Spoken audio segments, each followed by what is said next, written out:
Hello, welcome to the Restoring Balance with Megan Garza podcast. I'm your host, Megan, and I'm here to talk to you a little bit about nutrition.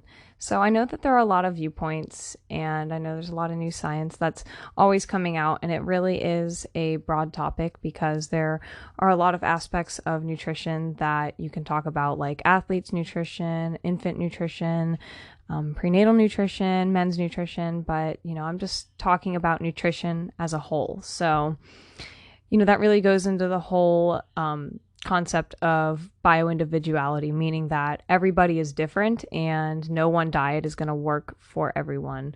So, for example, what works for someone might not work for someone else. So, like someone has a peanut allergy, that might make someone else feel really good if they eat peanuts, or a high meat diet might make someone feel very energized, whereas someone else might feel very sluggish, just depending on where they are in the stage of life, their activity level, whether they're preparing for pregnancy, if they are athletes. There's so many different things that can go into nutrition.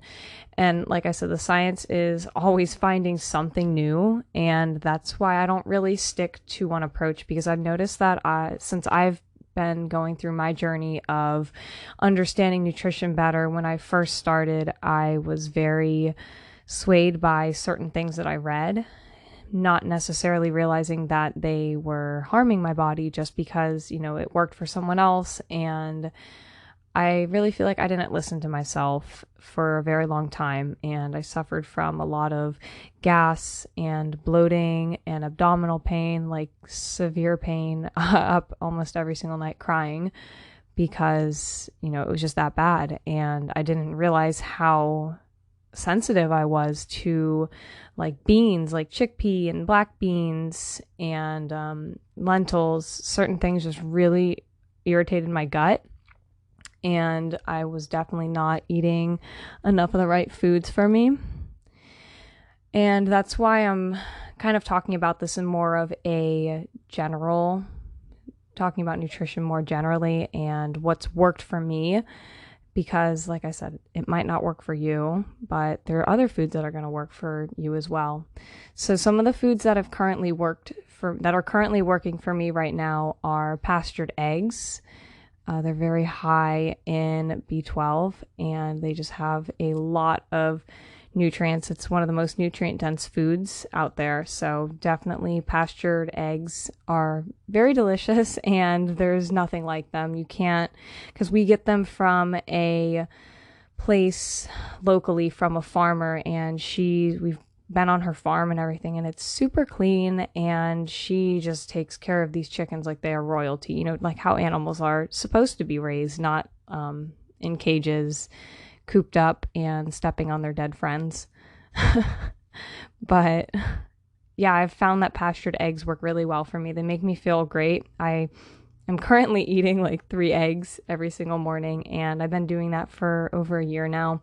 I was at a point a couple years ago where I could not eat eggs just because my leaky gut was just so bad. They would inflame me, they would give me eczema, my gut would be very irritated, and I would just feel terrible when I ate them. But, like I said, what works for you now, it might not work for you later in the future. And it's really about listening to your body and making sure that you're not just being swayed by someone's experience and saying, oh, well, that's totally working for her, because that's not always the case for what's going to work for you. Pastured meats. I'm very big into pastured meats. I was vegetarian when I was a young teenager, and that definitely led to a lot of health problems with my menstrual cycle and my mood regulation. And it was not a good situation when I was avoiding all those things. And then I ate meat when I was like 16 or 17. And that was pretty good. But then I went vegan when I was like 19 because I thought it would solve all my health problems, but I was super wrong. It was way too many anti-nutrients and just hard to digest foods that were super bad on my gut. But the pastured meats have been just phenomenal. And the way that I really look at it is, if I'm buying pastured meats, I'm supporting a farmer who does something good and good for the environment and good for people's health. And also, this animal did not die a cruel death.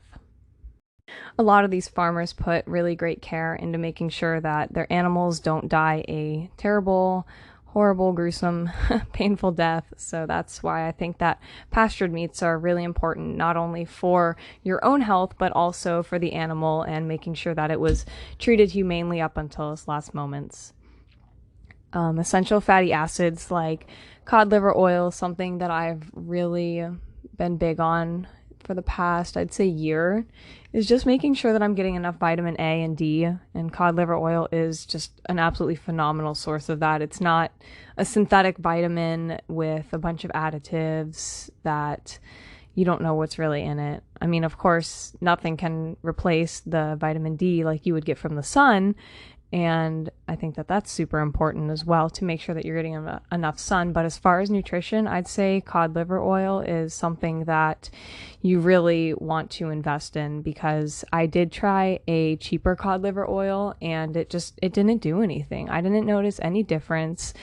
I didn't notice my skin clearing up. I didn't notice anything with my joints. And as soon as I got a really high cod liver oil, I totally noticed a huge difference in my skin. My skin cleared up. My acne was just almost non-existent. And it was just incredible. And I think that the bottle that I got, it was like $50, but that lasts for almost 2 months if I'm just taking it by myself, depending on how much I feel like I need. Because like some days I'll feel like I need a whole teaspoon of the cod liver oil, and then other days I will feel like I need a half a teaspoon. So it's really dependent on what my body's craving, and I try not to base it off of what I did yesterday or the day before, and I just kind of go off what my body's telling me. Same with certain foods that I'm eating as well. So maybe I will eat something one day and then another day I just won't crave it, and I honor that for sure. Another thing is wild line caught fish. So I eat a lot of salmon, and I know that a lot of seafood does get a bad rap, especially shellfish. I feel like I have a shellfish allergy, and I think that my husband does too, just because, you know, I get like stomach aches, and I think he gets itchy and he gets allergies. So I think that it's a shellfish allergy. It doesn't matter if we get wild caught or, you know, where it's from. We get fish from very clean waters, and it doesn't seem to make much of a difference. But I feel like this is becoming more and more common with people getting seafood allergies, and I really feel like that's because of what they've done to our food and how polluted the environment is. Yeah, I definitely try to stay away from swordfish and tuna because of the mercury. Those are the larger fishes. Larger fish, not fishes. Fishes is not a word. They're the larger fish, and they store things like PCBs, which are toxins, in their fat, and also mercury. And, you know, mercury is not good for you in any way, shape, or form. So definitely trying to avoid it is something that I try to do a lot. Raw local honey. This is something that I've picked up a couple of months ago. I saw some guy on the side of the road near us, and he was selling honey, and I was like, yeah, sure, why not? And wow, like it's super good. I noticed that I crave it a lot. I try not to heat it up. Like if I put it in my tea or something, then it pretty much kills all the enzymes and the beneficial bacteria. So it's kind of BS at that point if you're just heating it up. But I mean, I'm sure it's better than a tablespoon of table sugar. I couldn't think of what it is. Gosh, brain fart. And last but not least is raw dairy. So dairy makes up a huge part of my diet. I'd say probably somewhere around like 20 to 30%. Like I love dairy. Like I'm never going to give up dairy. I think that it was necessary in the past for me to give it up, just because I was intolerant and my body was so inflamed, and I really was reacting to it. But now I make my own butter. I get raw heavy cream from a farm, and they ship it down here. I get raw goat milk from a lady locally, and oh my God, it's so good. And especially the butter, just because it's so high in fat soluble vitamins that you can't compare the nutrition from butter. I mean, there's nothing like it, and especially the taste, how fresh it is. I've never had butter like that. I can definitely tell the difference between when I make butter and when I go to the store and buy butter. And then some of the foods that I really do try to avoid are pasteurized dairy. So dairy's great and I love dairy, but pasteurized dairy, they've done so many different things to dairy over the past couple hundred years, and it's really taken a toll on our health. At first, when they were not pasteurizing milk, there were a lot of children that were actually dying because of the bacteria in it, and it was very common. I forget what the name of the illness it was that they called it, but they even had a specific name for it, just because there were so many kids that were coming down with it and dying, and that's really sad. It was very preventable. It was just because they kept the animals in very dirty conditions. They fed them something called just a bunch of junk, the leftover, and the doctors actually called it swill milk because it was just so dirty and polluted with, whatever it was that they were feeding them, and they didn't have access to giving these animals the proper treatment of medications. And I don't think that you should be drinking milk from any animal that's sick to begin with, or under any kind of medical treatment like antibiotics. But, nowadays they still do that. They still give milk, they still sell milk, and that's what most of it is on the shelf, that has been treated with antibiotics and other, hormones, and they're still living in these dirty, disgusting conditions like they were 100 years ago. And this is something that really needs to change.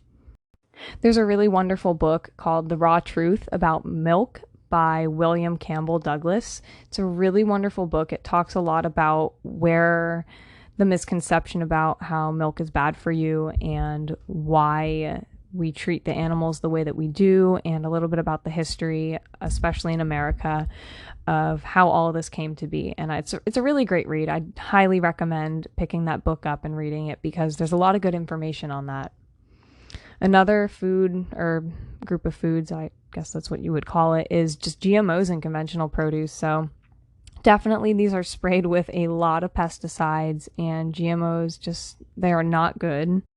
For a large part, the health consequences of eating these GMOs are largely unknown, and I think that's really scary because, there's not a lot of testing on this kind of stuff, and they're kind of just experimenting on everyone, and I think that's really wrong, and I'm sure a lot of you listening feel the same exact way.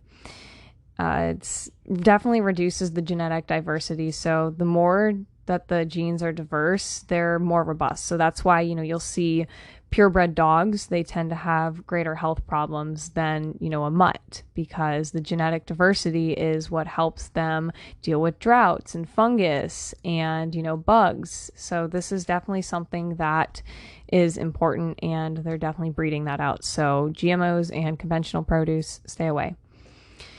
And vegetable oil. Oh my God, I cannot tell you how much I hate vegetable oil and how hard it is to avoid, because when you go into a restaurant, I can almost guarantee you that they are using vegetable oil when they're cooking your food. So it wreaks metabolism on your hormones. It wreaks havoc on your metabolism and hormones, and it causes inflammation. So this is definitely something that you don't want to be eating. I've noticed that once I stopped eating vegetable oil, when I eat food with it, it has an extremely rancid taste. So an example of vegetable oil would be like rapeseed oil, cottonseed, canola oil, safflower, sunflower, things like that. You really want to stay away from and choose better options like grass-fed butter and olive oil and avocado oil. Those are just so much better, so much cleaner. They're not going to cause that whole inflammation in your body. The vegetable oils have definitely been linked to heart disease, diabetes, and so many other chronic illnesses that we are battling right now. And I think that that's really important that we get this crap out of our food system, because it's not food. It's just a byproduct of leftover waste. Processed food and fake foods, passed as real foods. So not only am I talking about on the back of the box when it says like natural flavors, because nothing about that is natural. Please avoid that if you care about your health, and especially artificial flavors. There's nothing good about that. But when a food is trying to mimic another food, so I'm talking about the Beyond Beef crap that they're trying to feed us and pass off as better than real beef. I mean, that's just a blatant lie. You are never going to be able to mimic the nutritional value of real meat.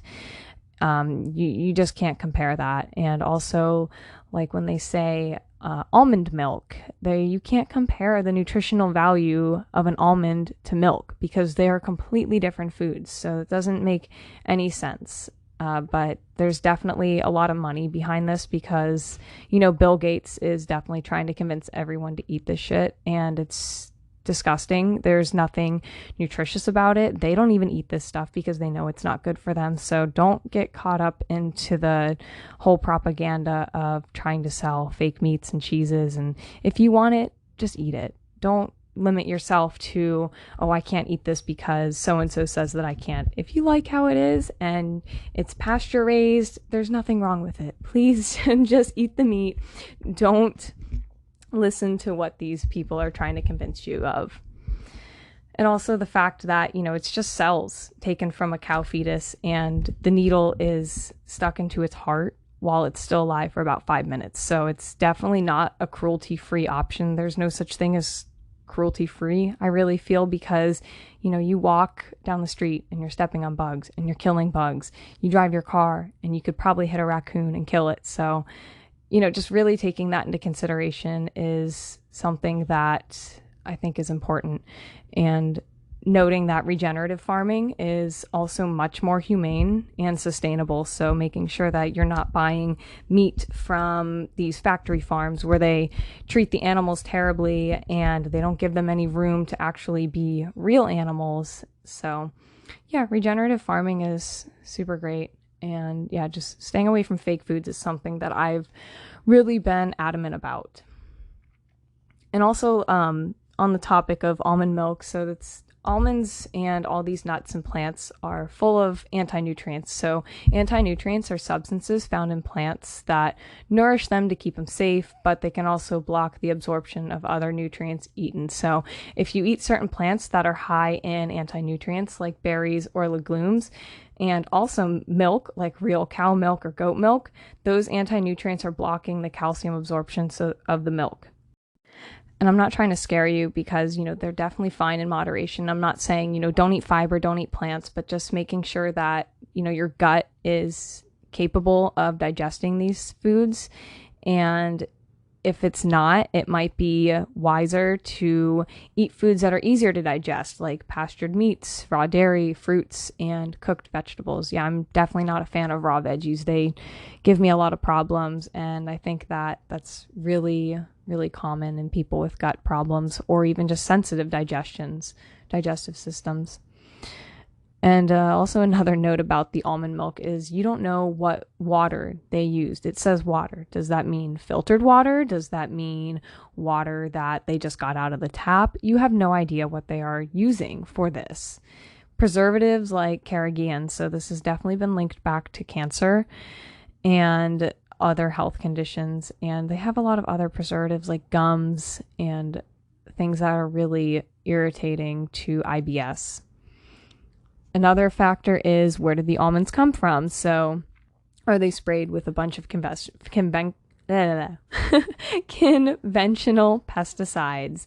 Are the working conditions ethical of these people, or are they is it from slave labor over in Thailand? So definitely something to look at. And I know that you can say that with everything, but just really making sure that the products that you are getting are high quality. Some of the foods that I limit are nuts, seeds, legumes, grains. They're very high in anti-nutrients. And as I said before, raw veggies. Now, I don't like to really restrict my diet because I don't think that's good for your psyche. I don't think that it's good for a female to be restricting her diet in such a sense, just because of the fact that we do live in a diet culture, and many women have such a bad relationship with food as it is and their bodies that really restrictive diets are not going to make anything any better long term. So maybe for a short while going carnivore or vegan or paleo are great for you, but then maybe later on your body's going to start craving those foods and you're not going to feel as satisfied if you're not eating them. So really just listening to your body.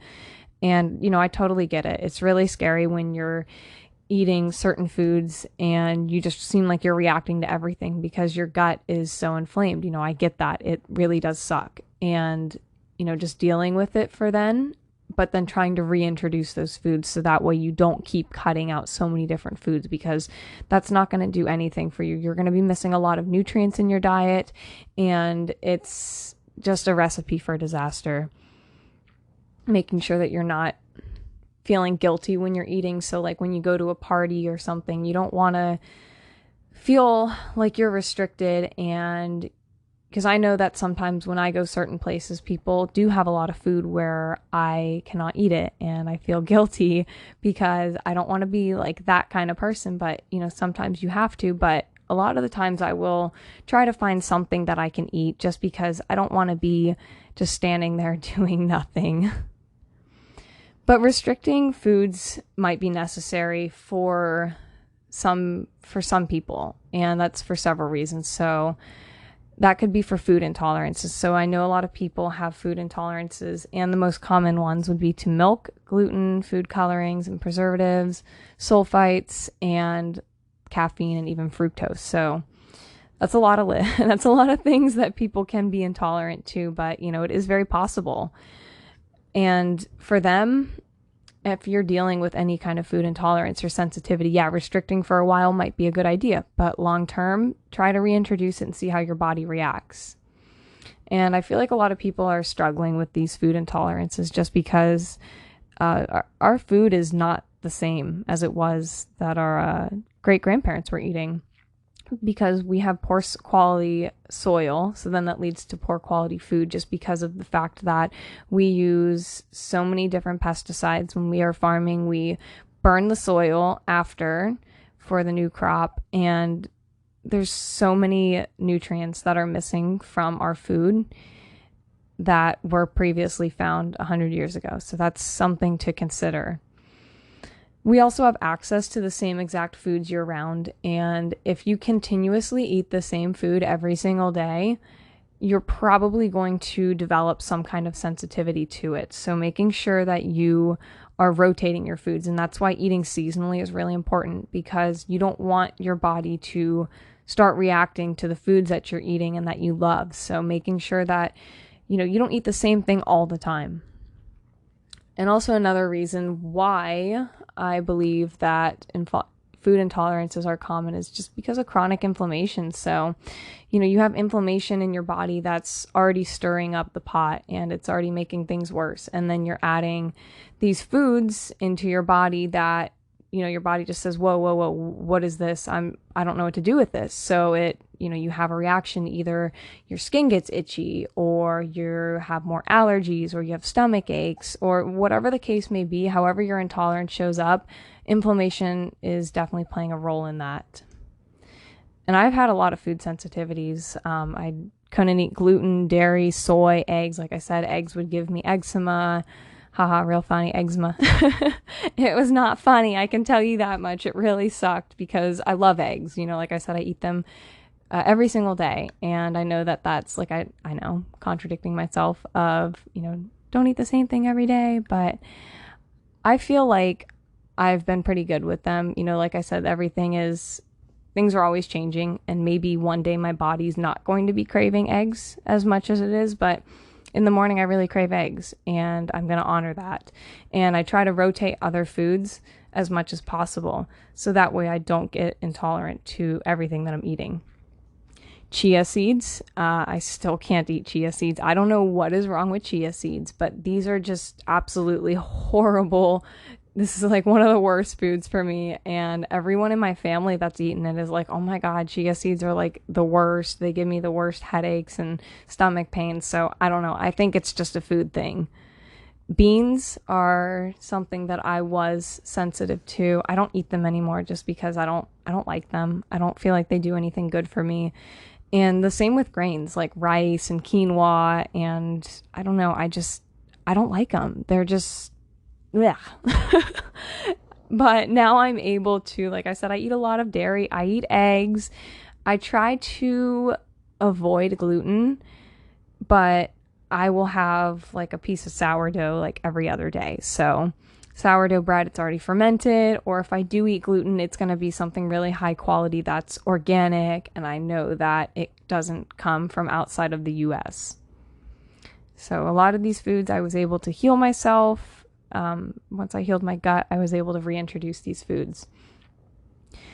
But when I do eat a lot of gluten, I start to feel sick and my skin gets worse, especially with vegetable oils. If I even have a little bit of vegetable oil, my skin just, oh my God, it's like all hell breaks loose. Like my skin can be so clear and it can be doing so great. And then it's just like, wow, full blown acne everywhere. And the connection between what you eat and how you feel is just absolutely astounding. And I feel like a lot of people don't make this connection, and that makes me so sad because it's so important. And so many people struggle with health issues like rheumatoid arthritis, Alzheimer's, cardiovascular disease, joint pain, hormone problems, sleep disorders, mood disorders, ADHD, you name it. It's probably linked back to nutrition to some extent. So people eat this stuff and they put it in their body, and it's 100% related to how you feel. So if you're eating McDonald's every day, don't expect to feel super great. You know, that's just how it is. It's not real food. It's nothing but a bunch of preservatives and crap that they put in there to make it addictive, so that way you go back and you eat more. So that would kind of be like putting the wrong oil in your car. So it's going to have issues with everything else in it and break down. You know, you put the wrong oil in it and nothing's going to go right. The exhaust isn't going to, go through your car properly, and it's just going to be a recipe for disaster. And that's the same with your body. And a lot of people don't make this connection between diet and how you feel. And it's crazy to me because a lot of this food has been proven to cause all these kinds of health issues. There's proof, there's scientific research that shows that this stuff is bad, yet people continue to eat it. And I don't know if that's just because of the lack of education. Even though we have access to the internet, maybe people just don't realize what they're doing is something wrong. And when you go to the doctor, you'll ask them like, oh, is this related to my diet? And they'll say no. But, that's kind of the bullshit about MDs and regular conventional doctors. I think Western medicine is wonderful for emergency care like strokes or heart attacks, broken bones, things like that. That's wonderful. Yeah, I don't want a freaking homeopathic doctor to try to treat me for something like that. Like, no, I want something that's going to work now. But for chronic illness and disease, no way. I would not go to an MD. I would not trust them. They've shown me what they're capable of, and it's not really impressive to me. They can order all kinds of expensive testing, and they usually never find anything. And I think that this is really sad because, these doctors, it's like 4 hours of nutrition, like total, throughout their whole schooling. And, that's mind-blowing because nutrition really is super important. And the fact that they can't guide you with nutrition or even really tell you that there is a link. When I asked my doctor for my skin, I was like, yeah, is this related to my diet? And she was like, oh no, it's not related. You just need to go to a dermatologist to get some creams. This was my regular general practitioner. And I was like, no, I need to go to a GI doctor because my stomach is messed up and that's causing my acne. And she was like, no, you just need to go to a dermatologist. And I was like, yeah, bye. And I never saw her again because she was just so rude. And the fact that, she just brushed me off it really rubbed me the wrong way. And that's why working with a naturopath is really great because they can, usually base your treatment off of your symptoms. And I think that's a lot less invasive than sending you to all these unnecessary tests and exposing you to radiation and dyes and all kinds of other things that, are just really not good for your body. Sometimes that's not enough. And that's where a health coach comes into play, because they're the ones that actually see your habits and routines and your lifestyle to make adjustments to get you where you want. So, the naturopaths don't really have the time to do that with every patient. That's great. They can give you the diagnosis and the treatment plan with the supplements, but sometimes that extra help is really what someone needs to get them through whatever it is that they're dealing with. And it's sad because the whole system really does thrive off of people being sick. It's all by design. It's, they're this healthcare, or as I like to call it, sick care. It's all just a business. And the sicker you are, the more money they're making off of you. It's all planned. The elites don't care about our health. And I think that more people are really waking up to this reality, and it's about damn time, because we need to demand better. And I think that people really are demanding better quality foods. And I don't really want to get off topic too much, but, just looking up natural health on Google, they censor it. And that's why I go to DuckDuckGo. And, I know they probably still track my information and all that, blah, blah, blah. But the fact that they do give these articles from these natural health doctors, whereas Google will, censor that. That's terrible. Back to diet. So yeah, your body will not heal with diet alone. It's a huge puzzle piece, but don't put too much emphasis on it, because your metabolism and your hormones play such a huge factor, and there are other forms of nourishment that is not food. So things like sleep, your social connection, nature, and really just taking care of yourself are huge components. And of course, there's a lot more that goes into it than just these things, but food is not going to be the cure-all for what you're dealing with. There's a lot of other factors that need to be looked at when it comes to healing. Because when I was starting to heal my skin naturally from acne, I thought that nutrition was everything. And, it's a big part of the puzzle, but it's not the number one thing. My skin is pretty good most days, but it does break out more during my cycle, or when I'm stressed, or when I'm out in the sun too long, or eat too much sugar, or even when my stomach acid is low. So really paying attention to these other things is really important. And I've started wearing blue light glasses and just taking better care of my sleep. And overall, that's made such a tremendous difference in how I feel. But nutrition still really is important. Just because I'm sleeping right and I have a good, strong social connection, good relationships, and I enjoy what I do, you still need to take care of your nutrition. So making sure that you are not just neglecting that and putting that on the back burner is really important, especially if, you see that your family members struggle with certain health problems. You want to make sure that you are not carrying out their same dietary and lifestyle habits, because you're going to follow the same path. And healing really does look different for everyone based on their health history. So, if someone struggled with an eating disorder, or excessive antibiotic use, birth control use, mold exposure, mercury fillings, emotional or physical trauma, these all impact your ability and timeline of healing. So everyone's journey is going to be completely different, and sometimes healing can even take years. It really all depends on where you're at in your journey and what your history is. So making sure that you're being consistent and giving yourself realistic goals and expectations, because I find it's super common in my clients for them to think that they're going to just heal immediately. And, it took you years to get where you're at. It's not just going to happen overnight, or in a month, or in a couple months. Like, it's going to take a while. Yeah, you might have all the tools to heal, but it's not going to happen overnight. Giving yourself expectations of a realistic timeline is really where it's at. So, there's no magic supplement. There's no magic lifestyle. It takes an entire whole life assessment to get to where you want to be.